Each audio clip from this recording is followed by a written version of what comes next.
All right, once again, welcome. I'm actually, since you're already sharing your screen, I will go ahead and incorporate the interpretation details in the chat for everyone. Like that, you have access if anybody is interested. So let me go ahead and do that.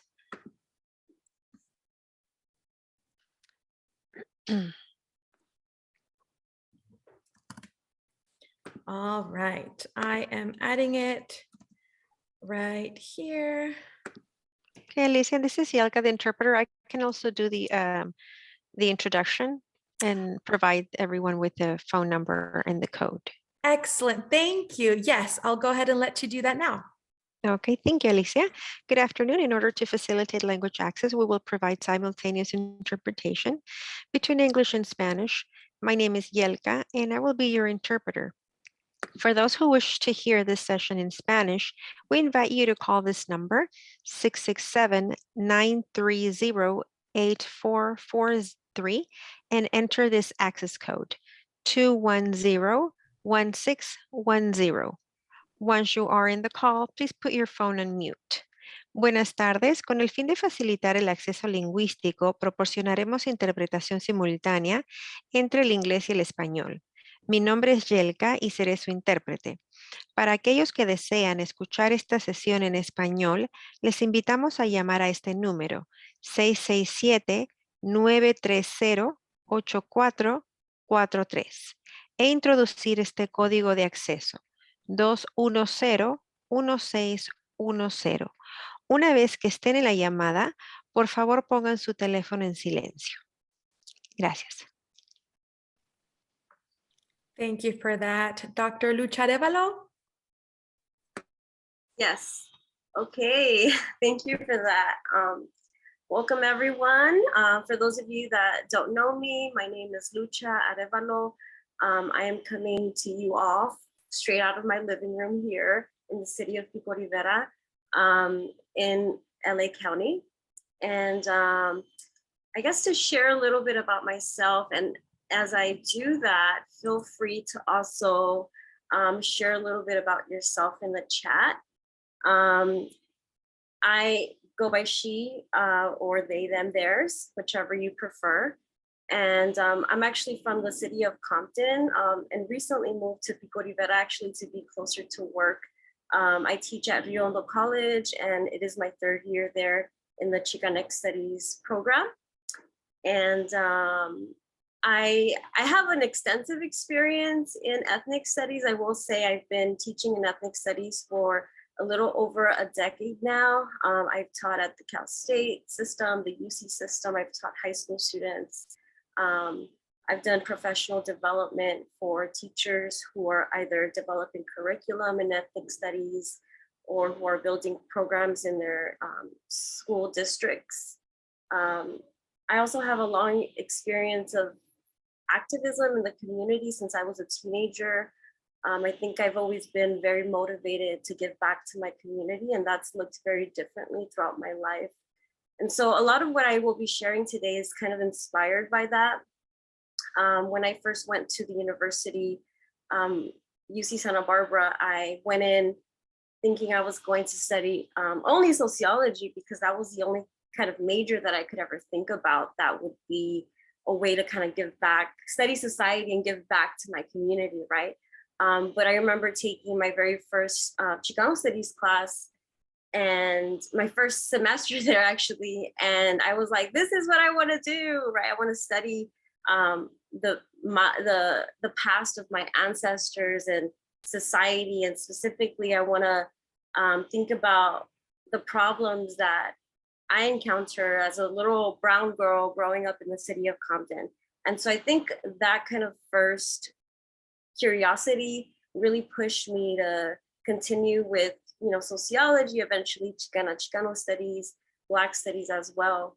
And it was really important for me very early on in my career to not just study like Chicano studies, but also Black studies, because I felt very disconnected from the Chicano studies curriculum. I felt like a lot of what I learned, as much as it was useful, I felt excluded I didn't feel like it represented the culture of the communities that I was coming from. And so for me, it was important to also study Black studies so that I could understand how my experience had been in relation to the Black community that I grew up with and around. And so I will say that, and I pursued a master's degree in sociology and education. And then eventually I got another master's and PhD in ethnic studies. And so I feel like I've taken a lot of roads, but have remained committed to the project of ethnic studies through it all. And so hopefully you are all taking a moment to share a bit about yourself. You could share as much or as little as you would like. So for today's workshop, it's going to be broken down into 3 different parts. The first part will be like, what is Chicanx, Latinx Studies? And then the second part is really like the heart of today, talking about like different topics and issues in the field. Also thinking about curriculum and pedagogy. So I'll offer some reflections. And then that last part will be, what can I do with this type of degree, or, what can I do if I study in this field? And so I will say that this workshop is intended more for students. So I noticed that there are a lot of professors already in the field who are here, or practitioners, which is great. Feel free to chime in as much as you would like in the chat. But this workshop is intended for students who have maybe never taken a Chicanx Latinx Studies class, or simply have curiosities into like, if I were to take that class, what would that look like? And so the last part of today will really be devoted to Q&A. And I hope that we could, engage in a conversation with any questions that you might have had, or anything that you'd like to share at the very end. Okay, so what is Chicanx Latinx Studies? I'm actually not going to like give a definition. I definitely have done that and I can do that. But what I really want to share is that, as many of the panelists already did before this presentation, is that Chicanx Latinx Studies is an academic discipline, right? And so like other academic disciplines like sociology, anthropology, psychology, it's an academic discipline of its own and deserving of its own respect. And in this field, there are many fields within it, and many academic conferences and many publications and different ways that you could approach that discipline. And it originally came out of the collective resistance of combating colonialism and white supremacy. And then the second thing that I want to highlight is that it's also a political project, or political project of sorts, right? It's meant to disrupt, transform, and call to question oppressive structures and relations of power.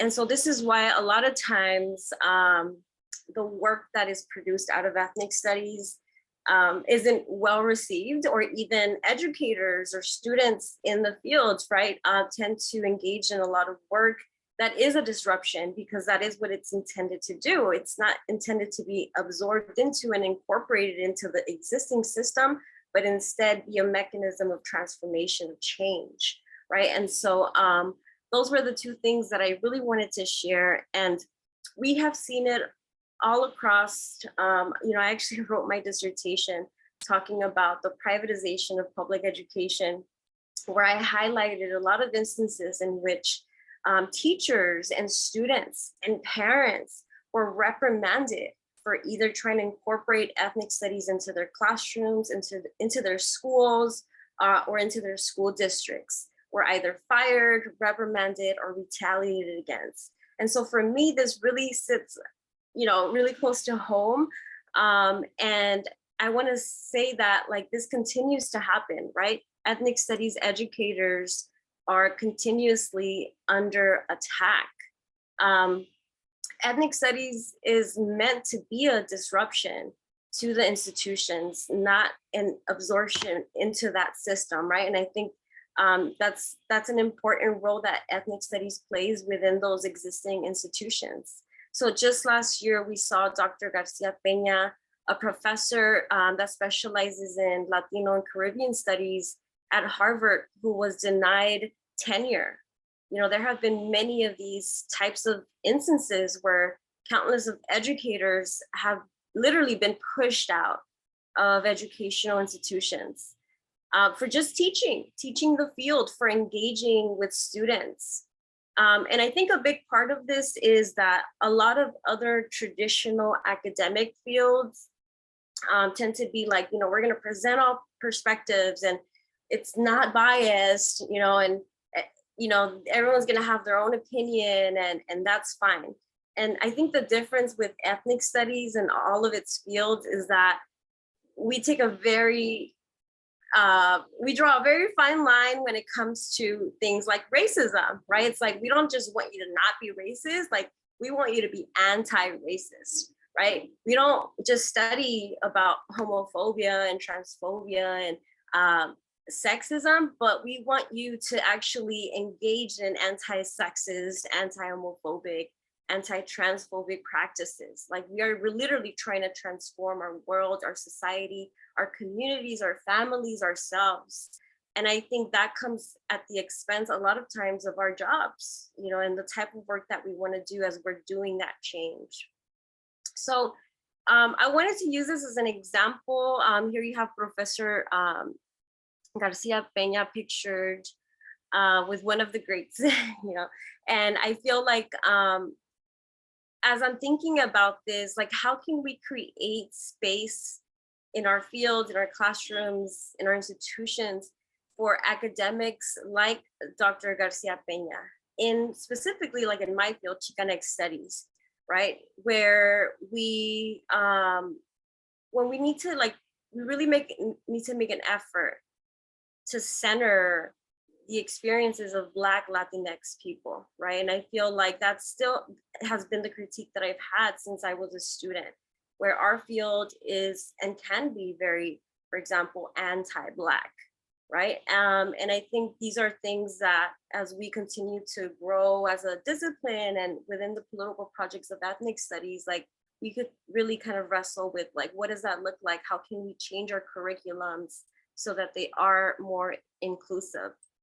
So that brings me then to this next point of naming the academic disciplines. And by the way, these are all like debates, right? I'm just kind of sharing snapshots of them. Anytime a discipline is named after a people's identity, it is bound to be contested. Not everyone is going to agree, nor will everyone in that group identify in that way, right? I will be honest, when I was a student, the department was called Chicano Studies. When I entered the program that I'm in now, it was Chicano Studies. And I'm like, y'all can't even add the A, you know? Like for me, it was just like, you know, coming from a Chicana feminist standpoint, I was like, y'all can't even add the A in here, right? And so even that for many people is not enough, right? So thinking of, you know, the non-binary world that we want to create, thinking of being more inclusive and representative of all identities, it's an ongoing conversation, it's an ongoing debate. If I were to ask everyone here how they identify, not everyone is going to identify in the same way or ways. And whenever you have a department or a program or a discipline that's named after a people's identity, like not everyone's going to agree on what that should be called, right? And so I want to make sure I kind of give space for that here. And I was going to do a poll, but I'll just ask you to type it into the chat. If I were to ask, you know, what should this program be named? And I kind of created a fake scenario here. The Chicano Studies program at a community college is considering changing the department's name given all the recent debates about Chicano being exclusive. So in your opinion, what should be the department's name? A, Chicano Studies, just keep it as it is. B, Chicano and Chicana Studies. C, Chicana, Chicano, Chicanex Studies. D, Chicana, Chicano, Chicane Studies, right? And so, and we could probably even throw in there E, none of the above. I have a different idea. And yeah, so take a moment, reflect, like what would you say should be the new department's name if you think there should be one?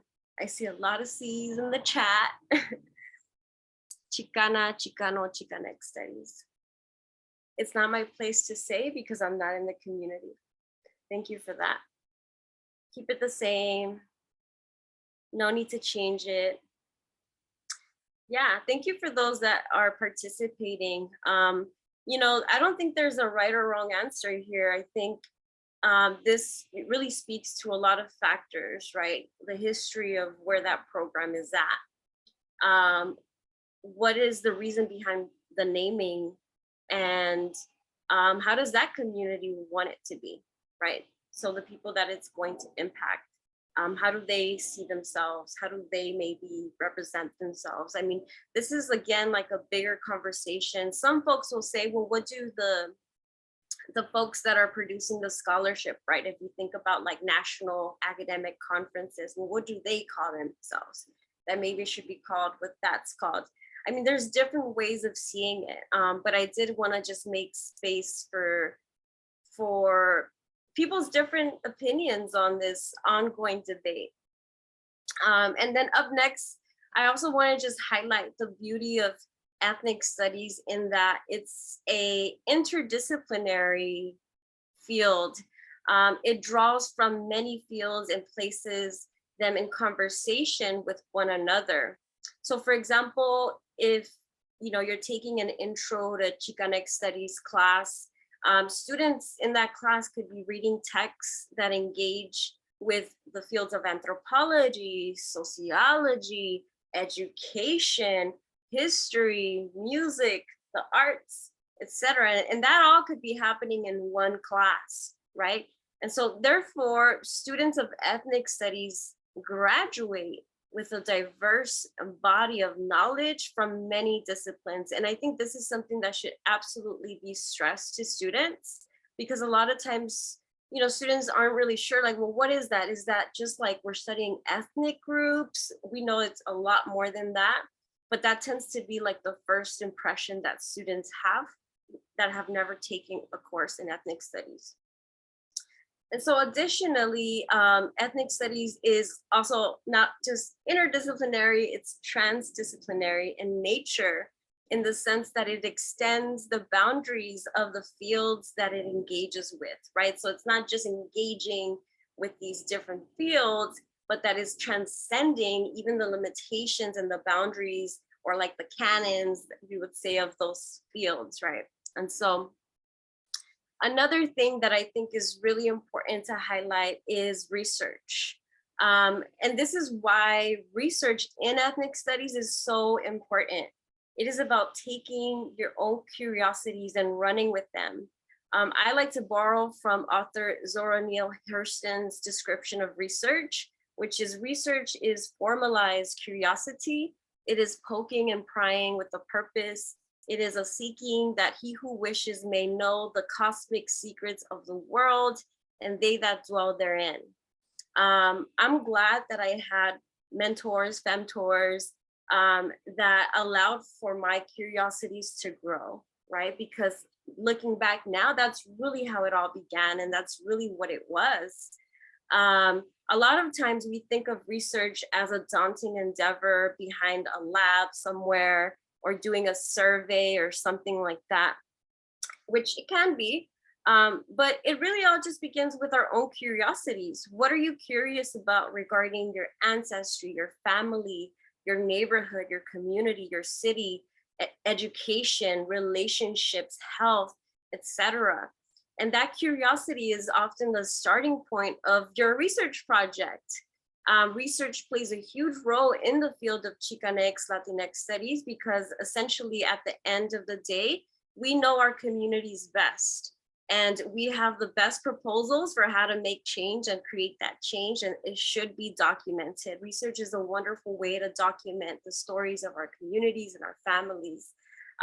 And I think that's what really attracted me to this field, because I was one of those students that was always critical of my profes and would be like, well, what about this? What about that? And luckily they didn't take it personal, and they were like, well, Lucha, you should go write about those things then. And so I love that. I'm going to transition now to the second part, which is more of the bulk of what I wanted to talk about today. What is it that we learn in a class like this? I'm really glad to see the discussion from the panelists before, because I think they were all kind of hitting on the points that I wanted to hit today. So first thing I want to talk about is identities. This is one of the major topics that we engage with in any of the ethnic studies disciplines, not just Chicanx, Latinx studies. What are your identities? What identities have been assigned to you? Why does that even matter? Sometimes we don't get the opportunity to question where do we come from, or why we may even identify in ways that don't sit well with us, right? I remember growing up, my parents told me, eres mexicana, you know, and then I went to school and they're like, you're Hispanic. Actually, you know, check off white. And then I got to high school and my teacher was like, no, you're Mexican American, or you're Chicano. And then, you know, I learned about Chicana with an X, and I'm like, yes, I'm Chicana with an X because of my Purepecha ancestry. And then as I've grown, my identities have evolved, they've changed. Some I continue to have, and some, you know, depending on where I'm at, I will use, right? And so I think identities is something that is so like situated and contextual. And they are not historical facts. They are socially constructed like everything else. Chicano Latino Studies classes provide the space for students to begin that questioning, right? Where it's not just a given, it's not just a fact. And now you could take a moment to think about all of the different identities that we carry with us, and those that maybe we want to begin to shed. So let's take, for example, Mexican artist Frida Kahlo, who's well known for creating many self-portraits. Some may say that she was just a Mexican painter or the wife of the Mexican muralist Diego Rivera, but through her paintings, we see that she shows us that she is much more than that. In analyzing her portraits today, we could even say that she is a queer, feminist, communist, internationalist, disabled woman, right? Her identities are in fact intersectional because our lives are intersectional. We may also add that she used her gift of painting to contextualize and critique the times, which, as many artists remind us, especially Nina Simone, right? An artist's duty is to reflect the times. And I think that Frida Kahlo was doing that through her work. So I think this is a perfect example of, or display of a person's identities.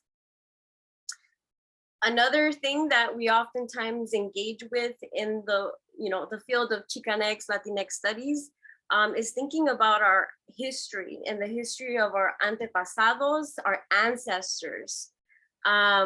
We examine how people use the knowledge of our ancestors to inform, for example, healing practices. Take, for example, queer Chicana theorist and writer Gloria Anzaldúa, what she called the Boyoshaki Imperative, which is a theory named after the Aztec goddess of the moon, Boyoshaki, to explain an ongoing and lifelong process of healing. So in this theory, she's outlining the 7 stages of consciousness, of conocimiento, and theories such as that in an academic setting especially are essential for our students because it allows for them to connect with history. Maybe they themselves are part of that ancestry, and to make a connection with contemporary history, but more importantly, to engage with lifelong learning, which in my classes, it's very important for my students to leave with actual tools that they could apply to their lives, like thinking about healing and what does that look like. I see that there is a hand raised. Erica?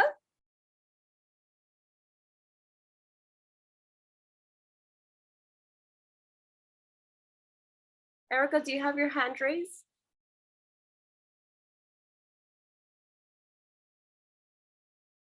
Maybe not. Maybe it was a mistake. Sorry. All right. And so there's many ways that this could be done in the field. I think this is just one example of, reminds me of SF and I Hotel. I'm not sure what that means. Sorry. If you could unmute yourself, let us know if you can. If not, that's okay. Oh, you don't have the capabilities to unmute yourselves and ask questions. Oh, I didn't know that. Okay, we'll look into that in the Q&A. And so making those connections is super important. I will be honest, when I was an undergraduate student, I felt a disconnection with the field of Chicanx studies because it was very like Aztec centric. And I'm not Aztec, you know, I'm Purepecha. And so for me, coming to that realization, it's not that it wasn't valuable knowledge and valuable history. It was, but I oftentimes wondered, you know, why don't I see my ancestry reflected in the curriculum?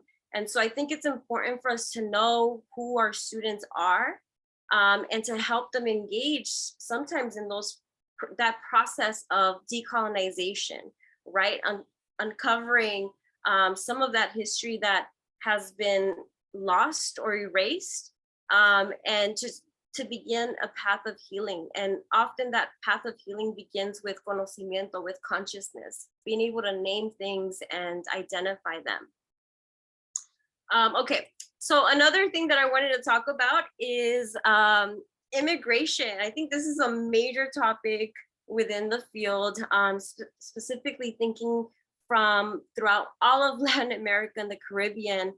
Let's take, for example, Puerto Rico, Cuba, and El Salvador, right? In Chicanx Latinx Studies classes, we examine, for example, why Puerto Ricans are US citizens.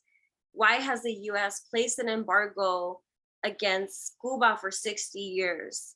Why are Salvadorans the second largest Latinx group in LA, right? It's not just that things happen that way for no reason. So what are the reasons? What is the history? We don't just examine demographic changes. I think a lot of times folks do that, like in political science and in other, oh, there's a demographic change. It's like, yes, there is, but why is it that the Latinx community in the US is growing? Perhaps more importantly, what does immigration even have to do with history, with US imperialism and empire building? Those are questions that are really important. What does it have to do with global capitalism and politics? Why are people forced to leave their homeland? And what does this all have to do with US influence and intervention? And the fact that our tax dollars sustain those efforts abroad.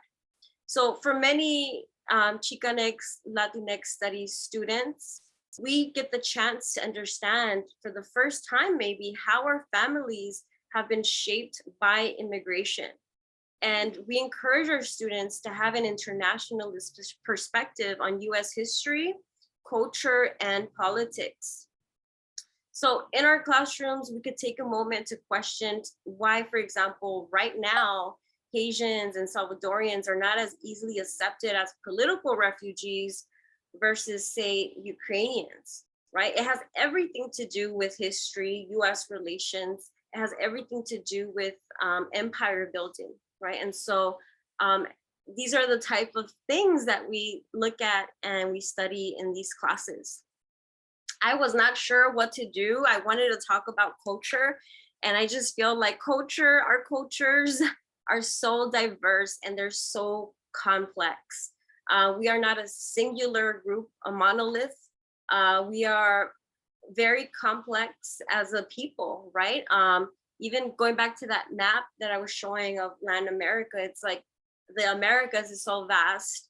Central America is so vast. South America is so vast. The Caribbean is often forgotten.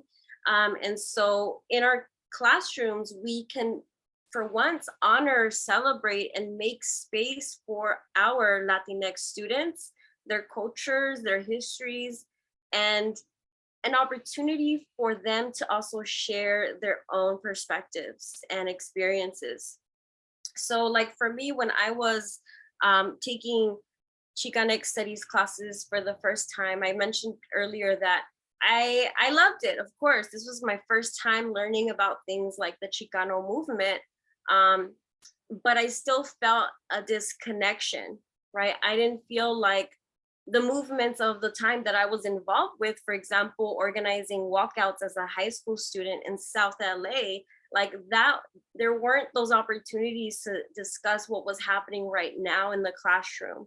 And so I think as educators, when we talk about culture, it's not just folklorico or like music, which is great, and we should absolutely celebrate all of our cultura.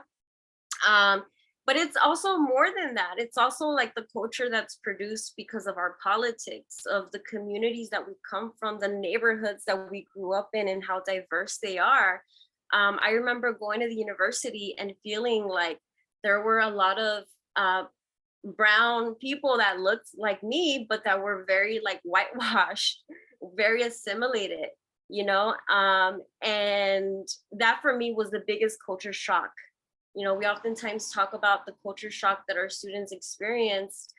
For me, it wasn't being in a large classroom with a lot of white students. It was being in a large classroom with a lot of brown students that to me were very white, you know? And growing up in a Black and brown community, in a predominantly immigrant community, that was a huge culture shock for me, right? And so our culture is so complex, it's so diverse. There's no way that one slide will ever cover it. But I did just kind of want to share that a little bit. And then also our culture, our cultures, the cultures of our people, of our communities, can be toxic, right? Let's be real, that as we celebrate the beauty of our cultures, we can also be critical of its toxic and oppressive aspects.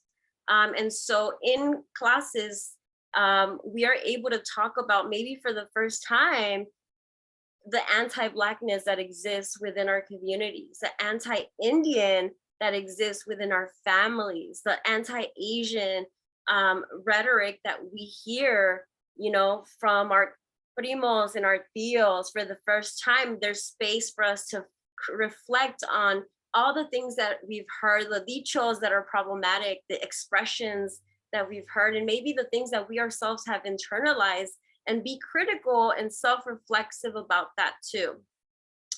So the homophobia, the transphobia, the misogyny, the sexism, the xenophobia, that also is a big part of our culture, right? Let's not be shy about that. We also take a relational approach in Chicanx, Latinx Studies classes. Our histories, cultures, and identities exist in relation to one another. Our oppression as minoritized groups exists in relation to one another. You cannot have oppression without privilege. If one group is down, another group is benefiting from that oppression. This is why the more courses students take in ethnic studies, the more they are able to understand that to truly combat those structures of oppression, our activism must in fact be intersectional, right? Like, it's not that there's a women's issue over here, there's the LGBTQ issue over there, there's a Black issue over there. It's like everything all at once, right? We need to have an intersectional lens when we look at all issues. And so here I have like this colored pencil drawing on paper titled Tu Lucha es Mi Lucha. It was actually created by Erica Ledesma in 2017. She's currently the director of the Latinx Story Project, a program that focuses on developing space for Latinx people to gather, have a good time, and share their stories. So I want to also highlight that. All right. So becoming aware is the first step, and becoming involved and taking action is the second step. let's take, for example, the boycott against Goya Foods. Well, one of three, there's been several boycotts. After, the CEO of Goya Foods was praising Trump. And some of you all may recall seeing that like on social media, for example. Or currently, the Coalition of Immokalee Workers is protesting Wendy's for its refusal to join the Fair Food Program, which will ensure respect of the rights of farm workers within its supply chain, right? They've been very successful in calling out McDonald's, Taco Bell, and a list of other food chains, right? And Wendy's is the one that they're going after right now. Activism today includes the same tactics that were iconic of the 1960s, such as like protesting, marching, signing a petition, having a boycott. But I don't want for us to limit the possibilities of how we can create social change, transform ourselves and our communities. Like the possibilities are literally endless. Like activism looks so much more than just that. And so activism can also look like Bad Bunny's Yo Perreo Sola music video, right? In Chicanx Latinx Studies classes, you can literally write an entire thesis, essay, dissertation examining Bad Bunny's contribution to Latinx culture, as it is challenging gender norms, transphobia, violence against women, and LGBTQ plus communities. And we can also do this in the same breath as we also ask whether that's enough, right? We can be critical and we could be appreciative in the same breath. We're not just thinking in binaries here, right? We're shattering those binaries. All right, so I wanna just kind of give a few examples of the different ways that we could do this kind of work in our classrooms. And I wanted to share my own personal examples of what I do with my students. So for example, my students have created feminist loteria cards, and there's an example there of one. That was actually done in a group project. For the past 3 years, my students have been creating anti-racist Latinx children's books, and they create them from scratch. They are original. And a lot of times students use stories of their community, of their family, of their own personal stories of tribulations and triumphs to inspire those stories. I really like to encourage my students to really tap into their inner child and think about what were the stories you wish you would have had access to, you would have been able to see, because ultimately this creative process of creating a children's book is also a process of healing, right? And then the last one that I have here, students also in my classes create feminist zines. And that is a creative process that is also very cool to see. Almost wrapping up here. Another thing that I wanted to highlight about what we do in our classrooms is service learning, or what we call civic engagement, right? Like how do we also make a bridge from the classroom to the community?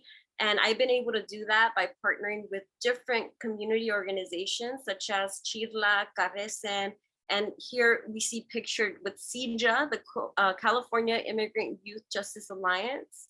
I could literally spend an entire day talking about what that really looks like, but I just wanted to highlight that it's important for our students to be involved because often this is the first time that they are doing that. All right, can I get a quick time check, Alicia? Yes, we have about 10 more minutes. Okay. All right, so the last thing that I want to just kind of bring up here, because a lot of students ask this question, what can I do with a degree in this field? And my answer to that is anything you want, literally anything you want to do.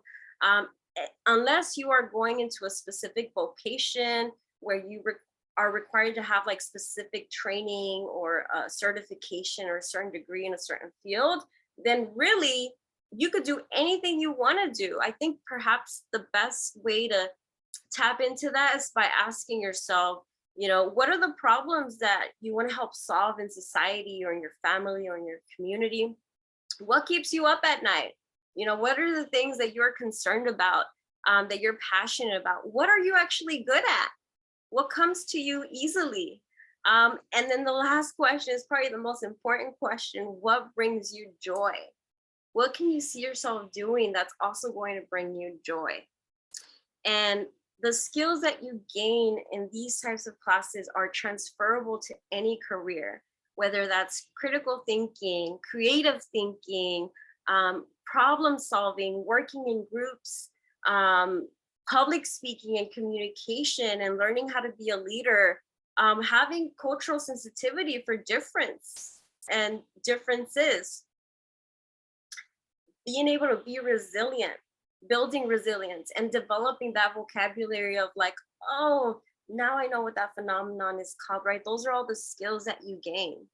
And I wanted to just end with 2 examples of people that have pursued a degree in this field or one of the fields, but probably you would never think they use it, right? One is Eva Longoria, actress, model, producer, director, philanthropist.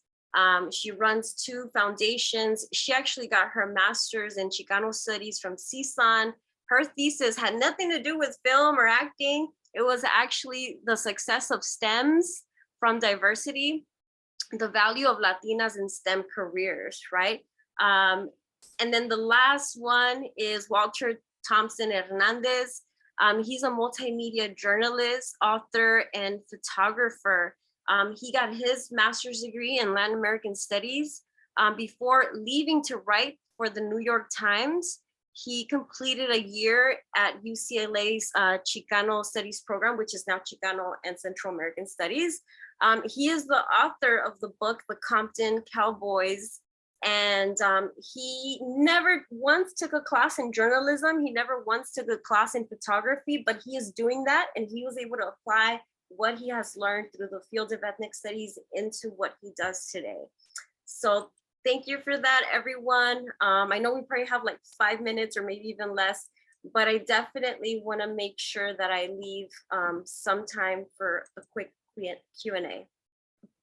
Yes, we have some time for questions, and actually folks should be able to unmute themselves, and I can always ask to unmute you on my end. But if for whatever reason we're having issues with that, then we can go ahead and incorporate the questions in the chat. Excellent. I see Gina, you have your hand raised. Yeah, hi, can you hear me? Yeah. Perfect. I had a question more so along the lines of, are you seeing a shift in the language with the Chicanx studies and including more they, them pronouns? I know that that's been a struggle, especially with the Latin language, because a lot of the they pronouns, you have to either make feminine or make masculine, right? So I'm just curious if you're seeing any kind of shift in that, and so if there's anything you offer to us, just to start implementing that as well. There's absolutely a shift. So even if we look at the latest literature in the field, like they're all using the X or the E, and a lot of people use those interchangeably because the E rolls off the tongue better in Spanish than the X, even though I don't think that, but my personal opinion, you know. But yes, if you talk to graduate students today, right, they will be the ones they're the ones carrying the field in this new generation. They are using that. And so I always think it's about keeping your ear close to the ground, right? Like, what is the new generation of scholars and educators and writers? What are they using? And does that make sense within your context? And if it feels right, just go with it. And even if it doesn't feel right, just run with it, because I know on my campus, students absolutely love that the X was included. Because we do a whole lesson on it and we talk about that, they feel seen. And even if they themselves don't see themselves represented with the X, like they think it's still important.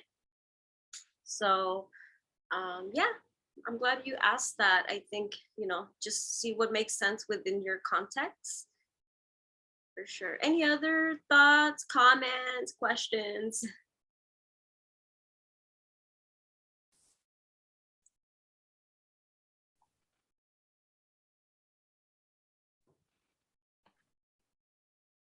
All right, we still have about 5 more minutes. I'll jump in real quick if that's all right. Go for it, Ricardo. I just wanted to give major props to the profesora because I've had the privilege of working with her when she mentioned in the introduction how folks like her have come to work with high school districts to help prepare high school teachers or teachers in general to be able to teach ethnic studies. I've been a beneficiary of that work. I can also say, unfortunately, that for staff that are not ready to embrace the humanity that ethnic studies is, there's pushback against that. And I just want to honor that because I guess if that pushback isn't there, then I guess we're not doing the work because that's expected. And so I just want to honor the fact that we need more folks like the profe in our schools advising us on how to do this work with humanity to bring dignity to our gente. And I definitely, her work with us has really inspired us because now we actually have the ethnic studies requirement. So before, when she was working with us, we were just getting to that point. Now we have the requirement. And so I just want to just honor the work that that Lucha has done and that many of the people here that are doing. So thank you very much, Cuesta, for hosting us. I'm teaching Chicano Latino Studies and Ethnic Studies at Santa Maria High School. And I'm just feeding off of the positive energy that's in here. So thank you. Thank you, Ricardo. Shout out to Santa Maria folks. Thank you for that. Lara? Hi, thank you so much for coming. This was so interesting. I did not really know much about ethnic studies before. And I was wondering if you could maybe talk a little bit about the benefits of people who are white taking classes such as Chicano studies and African American studies and other ethnic studies courses. I am so glad you asked that because I have a lot of thoughts, which I actually may not agree with a lot of folks. Just putting it out there, but I think white students benefit from ethnic studies, period. Like, that's it. That's my response. And I come from an abolitionist perspective, so I feel like we could cancel culture, we could cancel cancel certain politics, we could cancel institutions, but not people, right? And I believe very deeply in the power of redemption and the power of transformation. And I think that everyone begins a process of conocimiento, of consciousness. And for those people who are white, whether it's students or educators, I encourage you to research the long lineage of white radical activists that have played a role even in the history of ethnic studies. I think there's a space for everyone everywhere. And if there isn't, then we should absolutely question that. Why not? And that's, for me, part of being intersectional and part of being inclusive, right? So I know it's not answering all of your question, but I think at least, that's my approach, that, we should absolutely critique that most of the teaching force in general, it's white women, right? Absolutely, let's question that. But that's not going to change in the next year. And we need to have our students taking these courses. So food for thought. Thank you. I agree. I just wanted to hear your perspective. Yeah, for sure.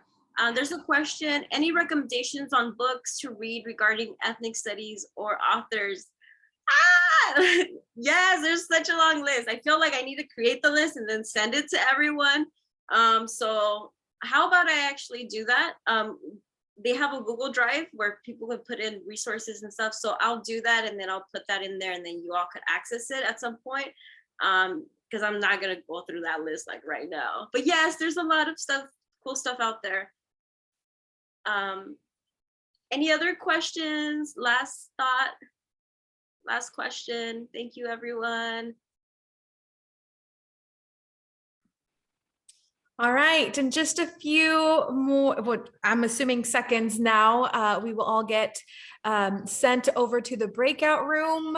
We will have a 10-minute break, and then also we will be doing another wheel of names for another gift card available. So feel free to wait until it closes, or feel free to leave the room. Thank you very much for joining us. Thank you, Dr. Lucha Arevalo. This was amazing. Thank you.